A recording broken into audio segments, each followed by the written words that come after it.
8 साल का एक बच्चा 1 रुपए का सिक्का मुट्ठी में लेकर एक दुकान पर जाकर पूछने लगा, क्या आपकी दुकान में ईश्वर मिलेंगे?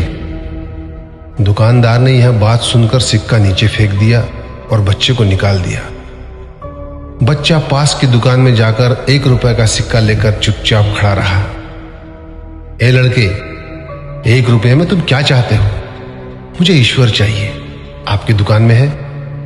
दूसरे दुकानदार ने भी भगा दिया, लेकिन उस अबोध बालक ने हार नहीं मानी। एक दुकान से दूसरी दुकान, दूसरी से तीसरी, ऐसा करते करते कुल 40 दुकानों के चक्कर काटने के बाद एक बूढ़े दुकानदार के पास पहुंचा।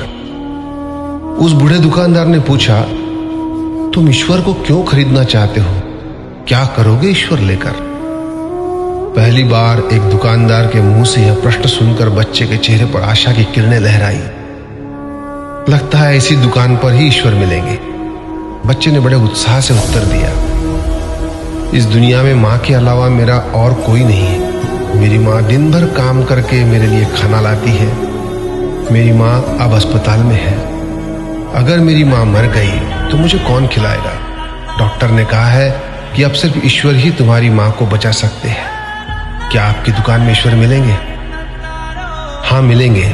कितने पैसे हैं तुम्हारे पास? सिर्फ 1 रुपया। कोई दिक्कत नहीं है, 1 रुपए में ही ईश्वर मिल सकते हैं। दुकानदार ने बच्चे के हाथ से 1 रुपया लिया और उस 1 रुपए के अंदर 1 गिलास पानी के अलावा बेचने के लिए उसके पास कुछ भी नहीं था। इसलिए उस बच्चे को फिल्टर से 1 गिलास पानी भरकर दिया और कहा, यह पानी पिलाने से ही तुम्हारी माँ ठीक हो जाएगी। अगले दिन कुछ मेडिकल स्पेशलिस्ट उस अस्पताल में गए।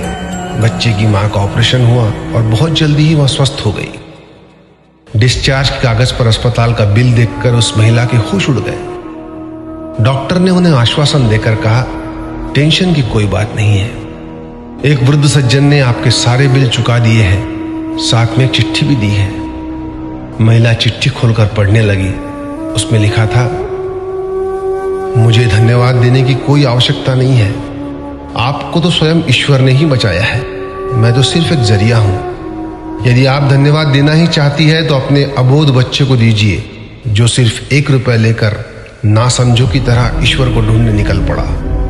उसके मन में यह दृढ़ विश्वास था कि एकमात्र ईश्वर ही आपको बचा सकते हैं। विश्वास इसी को कहते हैं। ईश्वर को ढूंढने के लिए करोड़ों रुपए दान करने की जरूरत नहीं होती। यदि मन में अटूट विश्वास हो तो वे 1 रुपए में भी मिल सकते हैं। आइए इस महामारी से बचने के लिए हम सभी मन से ईश्वर को ढूंढें, उनसे प्रार्थना करें। आपका दिन शुभ हो।